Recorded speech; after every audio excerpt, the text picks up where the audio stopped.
fait et qui l'a désigné? C'est ça la question que plusieurs d'entre nous ne pourront pas se poser. Mais il y a des questions beaucoup plus importantes que nous pouvons nous poser au-delà de cette désignation d'Apollinaire Malumalu.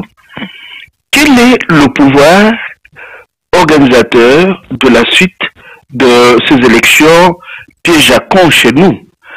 C'est un pouvoir issu des fraudes, c'est un pouvoir illégitime. Comment un pouvoir illégitime peut-il prétendre organiser des élections d'où sortirait un ordre provincial ou sénatorial légitime ou légal? Donc, à ce niveau-là, au niveau des principes, il y a quelque chose qui cloche. L'essentiel n'est pas de choisir tel ou tel autre membre de notre communauté congolaise pour qu'il préside la commission électorale nationale indépendante. Il me semble que la question est de savoir quelle est la légitimité du pouvoir organisateur. J'ai l'impression que plusieurs d'entre nous ne se poseront pas cette question-là pour l'une de ces raisons-ci. Il y a beaucoup d'argent qui sort de cette commission électorale nationale dite indépendante. Et comme c'est pratiquement la mode chez nous, plusieurs de nos compatriotes estiment que travailler dans cette commission-là leur permet de pouvoir s'enrichir rapidement, illicitement. Ils n'y vont pas, à ce que je sache, pour le bien du Congo. Cela dans la mesure où je ne vois pas comment, d'un pouvoir illégitime, il sortirait quelque chose de légitime. Et j'estime qu'il aurait fallu tout remettre à plat. Le processus est biaisé, le processus est pipé. Et il aurait été important de tout remettre à plat pour voir comment refonder l'État. Mais les conditions dans lesquelles ceux qui pensent que les élections peuvent se dérouler chez nous ne me semblent pas être très bien réunies. N'oubliez pas qu'il y en a de ces acteurs politiques qui sont en prison et sans jugement depuis très longtemps. Il y a même un député qui n'a pas, dont l'immunité n'a pas été levée, qui se retrouve en prison, comme d'autres acteurs politiques, comme beaucoup d'autres compatriotes. Dans ces conditions-là, il sera difficile, par exemple, de battre une campagne électorale convenable. Hein, vous imaginez, si, par exemple, vous allez aborder certaines questions qui touchent à la mégestion de ceux qui sont à la tête de notre pays par défi jusqu'à ce jour, vous risquez de vous retrouver en prison. Rien n'a changé du point de vue des conditions de l'organisation d'une élection convenable. Rien n'a changé depuis 2006 jusqu'à ce jour.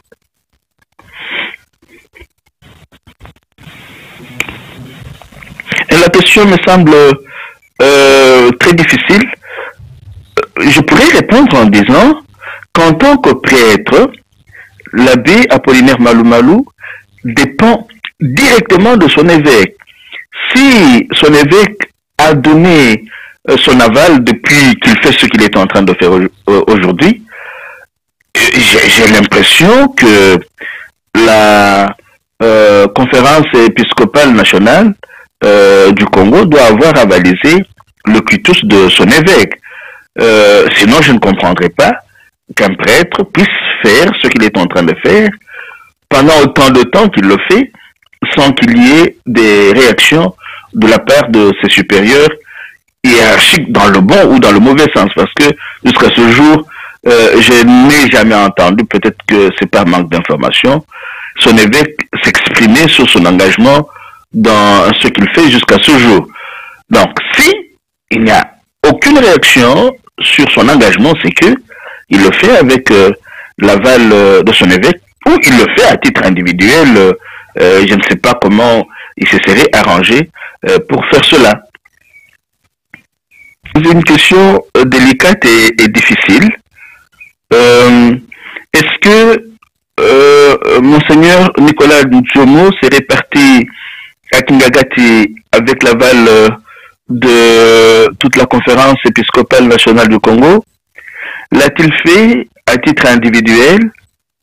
Ce sont des questions sur lesquelles nous devrions nous pencher et chercher à avoir des réponses.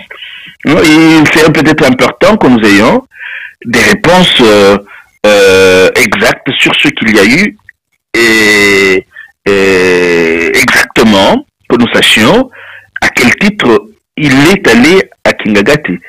Vous avez supposé qu'il serait parti, donc essayons de chercher davantage les informations là-dessus pour que ce que nous pourrons émettre comme hypothèse ne soit pas fondé sur des bases biaisées. Voilà ce que je pourrais dire pour le cas de Monseigneur Nicolas Njomo.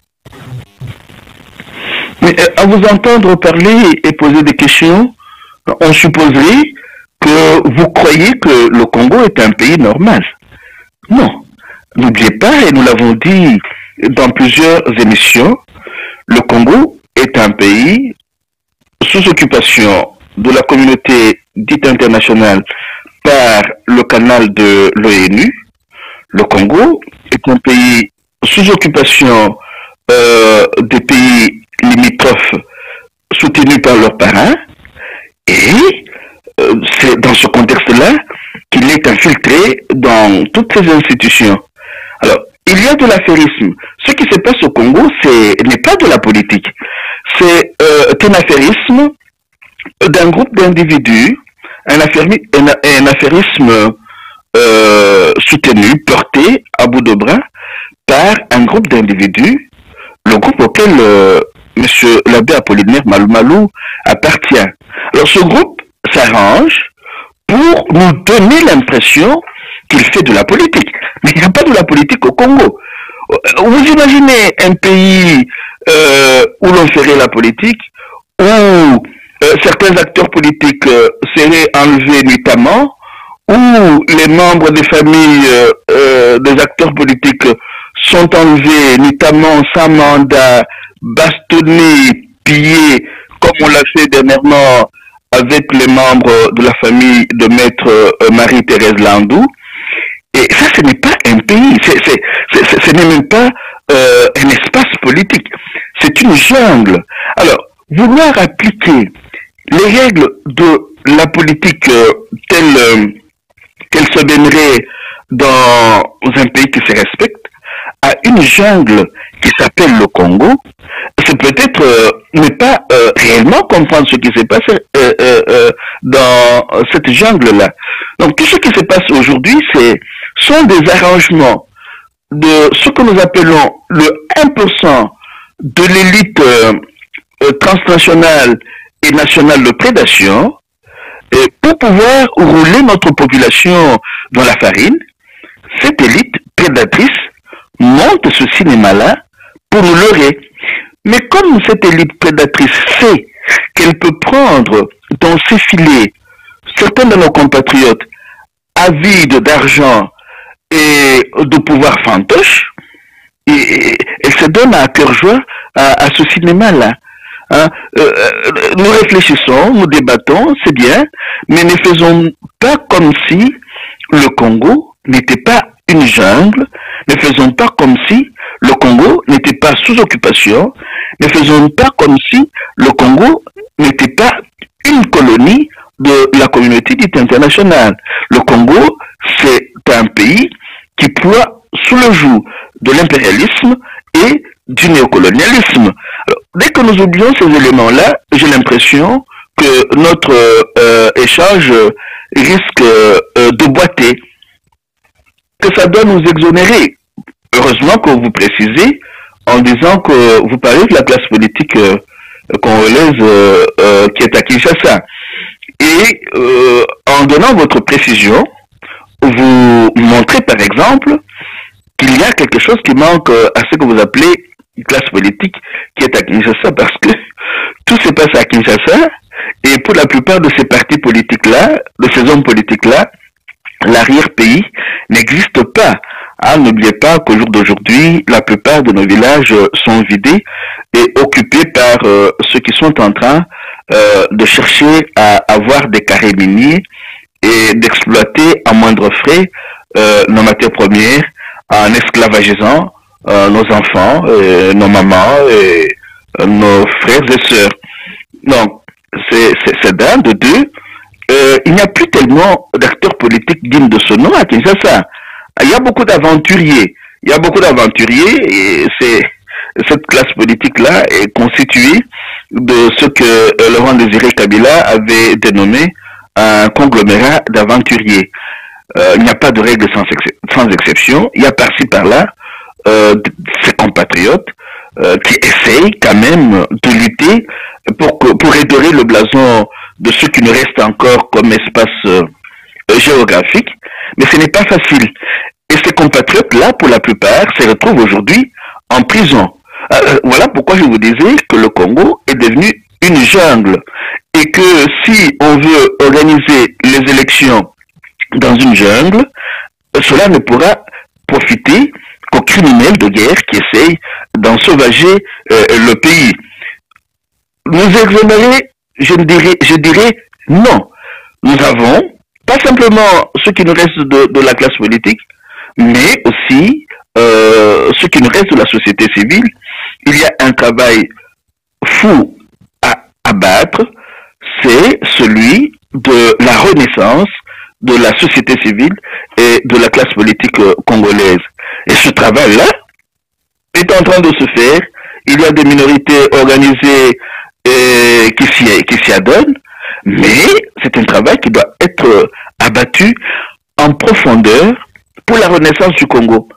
Dans le cas contraire, comme je vous le disais une autre fois, nous allons disparaître comme peuple historique et ça sera pour le malheur de nos enfants, de nos arrières. Pour la question autrement, il est sûr que Joseph Kabila ne va pas du jour au lendemain se réveiller et couper la branche sur laquelle il est assis. D'où toutes les manœuvres qu'il est en train d'entreprendre pour pouvoir assumer sa mission par défi à la tête de notre pays. Mais une autre question que je me pose est la suivante. Au lieu de gaspiller tout notre temps en train de chercher à savoir ce que M. Joseph Kabila voudrait faire chez nous, est-ce qu'il n'est pas plus que temps que nous pensions davantage aux alternatives à mettre sur pied pour que demain, notre pays puisse fonctionner autrement? Est-ce qu'il n'y a pas moyen de penser de plus en plus aux alternatives qui pourraient nous aider à refonder ce pays-là pour en faire un État souverain, un État de droit démocratique, un État où les populations ont une conscience aiguë de leur citoyenneté, un État où les populations ont une conscience nationale très développée, un État où la masse critique est majoritaire. Je me dis, essayons de plus en plus de réfléchir sur ces questions-là et de laisser ces messieurs-là mener leur jeu comme ils l'entendent, tout en étant attentifs, hein, parce que ce n'est pas le Congo, ce n'est pas une propriété privée d'un groupe d'individus, c'est notre patrimoine à nous tous. Nous restons attentifs à ce qu'ils font et nous travaillons aux alternatives qui pourraient faire quand même de cet espace géographique-là un espace politique. Et ce travail-là demande que nous puissions nous y adonner ici. Nous n'allons pas demander à ce gouvernement fantoche de se livrer à des mises en scène d'autosatisfaction. Hein? Ce sont des mises en scène auxquelles il est habitué. Hein? Vous avez vu par exemple le pourcentage accordé à M. Matata Mponyo dans un pays où le minimum vital manque, dans un pays où les droits et libertés sont foulés aux pieds, dans un pays où les matières premières sont bradées à vil prix, dans un pays où la dignité humaine n'existe presque plus. On lui a donné 72%. Ce sont des compatriotes qui se moquent de la majorité de Congolais et de Congolaises. Hein, c'est possible qu'un jour ils puissent rendre compte de toute cette moquerie-là. Mais il serait pas mal de lire leur ouvrage et de voir dans quelle mesure le garder dans nos bibliothèques pour que demain ou après-demain, ils soient obligés, par exemple, d'expliquer comment, malgré cette autosatisfaction, notre pays ne fait que descendre dans un gouffre sans fond. Il y a ça, mais il y a aussi le fait que j'aimerais, moi, lire ce livre-là pour voir comment il traite, par exemple, de ce que Kabongo Malou appelle l'agencification des ministères, c'est-à-dire l'infiltration de tous nos ministères par des agents expatriés qui les contrôlent de l'intérieur. Et dans notre livre La République démocratique du Congo face au complot de la balkanisation et de l'implosion, vous savez lire ce que je vous dis ici dans le chapitre écrit par M. Kabongo Malo. On parle d'un gouvernement infiltré, agencifié, comme si c'était un gouvernement normal. Non. Encore une fois, je vous répète qu'il n'y a pas de politique dans ce pays-là. La plupart de ces ministères ont été des boîtes à enrichissement facile et illicite. Bon, ça serait pas mal que nous puissions lire cet ouvrage-là pour en saisir les tenants et les aboutissants. Mais comme c'est un gouvernement issu d'un ordre illégitime et illégal, je ne vois pas ce qu'il pourrait produire de bon. Et cela d'autant plus que c'est un gouvernement fantoche.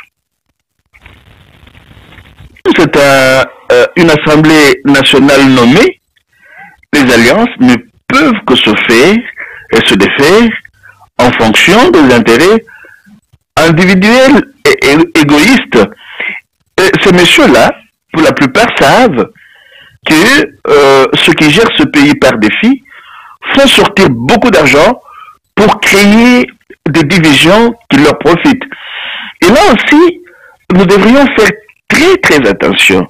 Nous devrions faire très attention au sujet de l'usage des divisions entre nous pour asseoir des pouvoirs d'argent, des pouvoirs d'affairisme. C'est un piège dans lequel plusieurs d'entre nous tombons facilement.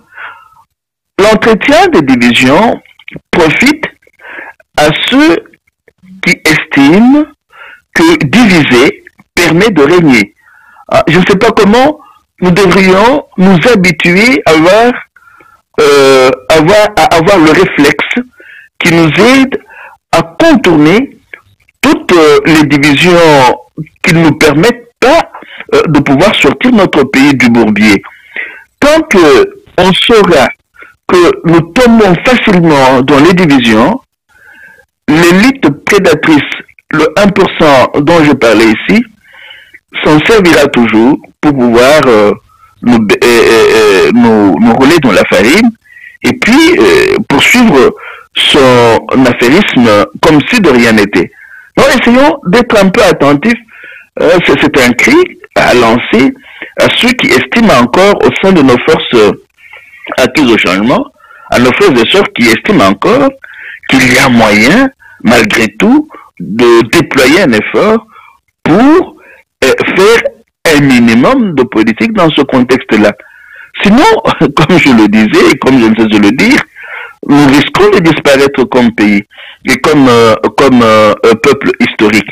Alors, si nous ne rompons pas avec les pièges de la division, que ce soit au sein des partis politiques, au sein de la société civile, même au niveau national, parce que les divisions sont aussi entretenues entre nous et les pays limitrophes pour que la guerre puisse se perpétuer et que nous ne devenions pas capables de pouvoir arriver à une intégration politique qui nous permette de vivre comme des peuples dignes. Il faut toujours aller au-delà de ce qui nous est donné à voir immédiatement. Pourquoi est-ce que ces forces acquises au changement qui ont travaillé pendant tout un temps ensemble doivent se séparer parce que il y a la CNI, il y a les élections en vue. Je rappelle ce que Antoine de Saint-Exupéry dit dans Citadelle, force-les à bâtir une tour ensemble, tu feras deux de frères, mais si tu veux faire deux des ennemis, jette-leur du grain. Voilà, quand on jette du grain, on fait de nous des ennemis, et cela à moindre frais. Ça devrait être des questions qui puissent nous pousser à réfléchir et à réfléchir assez profondément et sérieusement. Elle n'a jamais fait preuve d'exemplarité. Nous en avons parlé il n'y a pas très longtemps. Il y a beaucoup de contradictions et leur autorité morale est souvent appelée au secours pour remettre les choses sur les rails. Mais c'est lié au fait que le système qui est en place n'est pas un système politique. C'est un système affairiste. Donc tout le monde se bat pour manger, pour aller à la mangeoire. Le peuple a fini par ne plus exister dans la tête de la plupart de nos compatriotes qui sont au Parlement. Vous parliez il n'y a pas très longtemps de notre part. Vous disiez que nous ne devions pas nous exonérer de ce qui est en train de nous arriver. Mais là, nous avons un exemple concret des compatriotes pris dans le piège du système affairiste et qui ne voient plus que leur nombril. Vous imaginez un enseignant de l'école primaire qui n'avait jamais touché 1000 $, quand tout à coup il se voit capable d'avoir accès à des milliers de $, vous n'allez pas facilement convaincre ce monsieur-là que lécher les bottes est une mauvaise chose. C'est un système affairiste qui n'est fondé sur aucune éthique et ça devient compliqué pour notre pays. C'est un malheur, on pourrait dire que c'est un malheur, mais un malheur passager, j'ai dit un malheur passager parce que plusieurs d'entre nous avons compris qu'il faut mettre fin, petit à petit, mettre fin à ce système-là pour pouvoir refonder le pays sur des bases politiques convenables. Et je vais peut-être poser d'autres questions. Qui finance Human Rights Watch? Quand nous avons les rapports de ce genre-là, nous devrions avoir un réflexe que poursuit Human Rights Watch. Et cet organisme-là a mis au 40e rapport. Qu'est-ce que ce rapport-là ajoute par exemple au rapport mapping de 2010? Absolument rien. Qu'est-ce que ce rapport-là ajoute au rapport CACEM de 2001-2002? Absolument rien. Il y a eu des multitudes de rapports. Qu'est-ce que ce rapport-là ajoute au rapport Gersony de 1994? Absolument rien. Ce sont les messieurs et les dames qui financent Human Rights Watch qui entretiennent la mort chez nous depuis les années 90. J'ai vu dans ce rapport-là qu'ils demandaient qu'on puisse traduire en justice tous ceux qui ont commis des crimes chez nous depuis 1990. Mais lisez ce qui s'est passé à l'est de notre pays quand on tuait les Hutus, quand on tuait les Congolais à l'est et puis du côté de Kisangani et qu'on les a enterrés dans les fosses communes. Aujourd'hui, si vous allez sur Jambo News ou sur France Rwanda Tribune, vous avez des témoignages poignants de ce qui s'est passé. N'oubliez pas qu'à ce moment-là, Monsieur Joseph Kabila était dans la compagnie de James Kabarebe et il était membre du Front patriotique rwandais. Et je vous rappelle que pour pouvoir survivre au Front patriotique rwandais et tenir le coup jusqu'à ce jour, on devrait être capable de tuer de sang-froid comme le faisait M. Kagame et ses autres escadrons de la mort. C'est que si on allait dans la logique de Human Rights Watch, M. Joseph Kabila et son entourage le plus proche qui s'est battu, qui a fait le trajet de Kigali jusqu'à Kinshasa, tous ces messieurs-là, comme les Lambert Mende qui ont été dans le RCD, les Narugabo, Moïse, les Rouberois, tous ces messieurs-là devraient se retrouver en prison. Ces messieurs-là ont constitué un gouvernement ou des gouvernements de criminels de guerre. Ce sont pour la plupart des criminels de guerre présumés. Ils n'ont jamais été jugés. Les crimes qu'ils ont commis depuis les années 90 n'ont jamais été jugés. Ce n'est pas parce que Human Rights Watch publie un rapport aujourd'hui ou écrit à M. Joseph Kabila que les choses vont changer. Je ne sais pas si vous vous êtes rendu compte, je vais peut-être passer du coq à l'âne, je ne sais pas si vous vous êtes rendu compte que pour pouvoir chercher à mettre fin à la guerre en Syrie, John Kerry est allé voir Poutine. C'est-à-dire, ceux qui nous mènent la guerre, ce sont les mêmes qui financent les organismes de droits humains et ils nous multiplient les rapports qui ne mettront jamais en cause les véritables commanditaires de cette guerre. Alors, ils s'en prennent aux acteurs mineurs qui ont en fait leur part de responsabilité, mais ils ne traiteront jamais des commanditaires. C'est trop facile de pouvoir parler de Joseph Kabila, mais on ne parlera jamais de George Bush, on ne parlera jamais de Barack Obama. Vous voyez, moi je me dis, bon, on lit ces rapports-là, il y a des choses dont nous pouvons tenir compte, mais j'estime qu'il faut à un certain moment se poser la question, qui finance ces organismes-là pour qu'ils rédigent ces rapports-là? Et puis, ils les rédigent pour quelle fin? Et puis, jusqu'à quand allons-nous rester en train de compter sur les rapports rédigés par Human Rights Watch et les autres organismes dits internationaux, financés par les initiateurs et les commanditaires de la guerre de basse intensité? Ce sont des questions peut-être bêtes, mais je pense qu'elles méritent d'être posées afin que nous arrêtions de trop compter sur ces organismes-là, parce que ces organismes-là ne travaillent pas pour le bonheur des Congolais. Non, c'est nous, Congolais, qui, quand nous comprendrons que même au prix de la mort, nous devons pouvoir nous sacrifier et sortir notre pays du bourbier, c'est quand nous comprendrons cela avec une bonne masse critique que nous pourrons constituer un système judiciaire à même de juger tous ces criminels de guerre.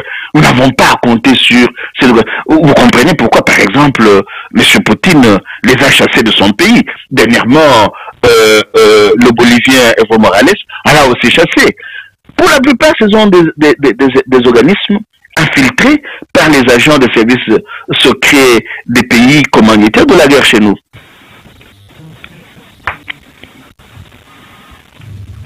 Je vous rappelle que ces affairistes ne rendront jamais compte au peuple parce qu'ils ne sont pas là pour le peuple.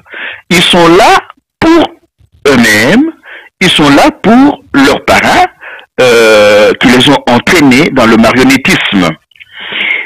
Sur cette visite, je peux émettre 2 ou 3 hypothèses. Aujourd'hui, c'est devenu un secret de polichinelle que le M23 est soutenu par le Rwanda et l'Ouganda, et le Rwanda et l'Ouganda qui jouissent du soutien de l'élite anglo-saxonne dominante. Cela est devenu de plus en plus un secret de polichinelle. Ma première hypothèse serait que les deux messieurs soient partis voir Paul Kagame pour lui dire, voilà, maintenant que cette histoire est connue, est-ce qu'il n'est pas temps qu'on puisse mettre fin à ce cinéma? une première hypothèse.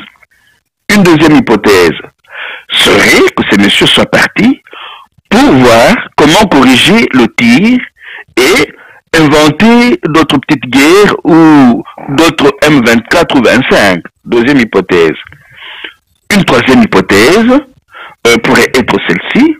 Ces messieurs seraient partis pour dire, enfin, est-ce qu'il n'y a pas moyen qu'on mette fin à cette guerre, non pas parce que le fait que le M23 jouisse du soutien du Rwanda et de l'Ouganda est devenu un secret de polichinelle, mais parce que c'est une guerre qui épuise et les Congolais, et les Rwandais, et les Ougandais, et il serait venu le temps de pouvoir faire la paix de Braves et reconstruire la sous-région des Grands Lacs africains comme il se doit.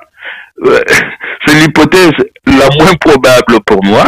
J'estime que les deux premières peuvent être vérifiables, mais nous vérifierons en voyant les résultats que le terrain nous offrira dans les jours et les mois à venir. N'oubliez pas que le M23 s'est préparé à pouvoir attaquer la fameuse brigade d'intervention contre les milices à l'est de notre pays. Une préparation pour amuser la galerie parce que tout ce beau monde-là travaille ensemble.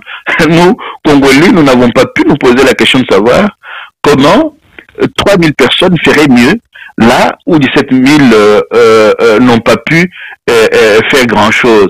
Donc c'est une guerre, comme nous ne cessons de le dire, une guerre de basse intensité, instrumentalisant les pays limitrophes, l'ONU et tous ses amis qui sont en train de s'amuser à nous dire qu'ils vont finalement mettre fin, exterminer les milices et mettre fin à cette guerre de basse intensité de prédation. Ce qui m'a personnellement touché, c'est que de plus en plus nos compatriotes voudraient que nous puissions éviter de multiplier les conférences. Ils disent que plusieurs analyses ont été déjà faites et que ce qui serait important pour le moment, c'est de voir comment nous fédérer davantage. Multiplier les conférences ne nous aidera pas nécessairement à pouvoir mener des actions concrètes sur place au pays.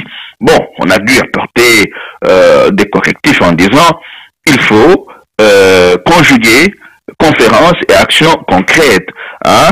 La réflexion doit pouvoir éclairer les actions et vice-versa. Mais ce qui était important, c'est aussi de voir que de plus en plus de nos enfants, de nos jeunes, s'intéressent à leur pays et ont cette soif de pouvoir en savoir davantage et de s'engager sur des pistes de solutions qui leur permettent d'être des citoyens respectés à travers le monde. Hein? La plupart avaient l'impression que comme notre pays est en train de devenir un espace de non-droit, une jungle, nous ne jouissons plus d'aucun respect à travers le monde. Et nos enfants, nos jeunes, ressentent cela amèrement dans leur chair et ils voudraient qu'il y ait une unification de nos différents groupes, mouvements et partis, un travail en synergie pour pouvoir sortir notre pays du bourbier.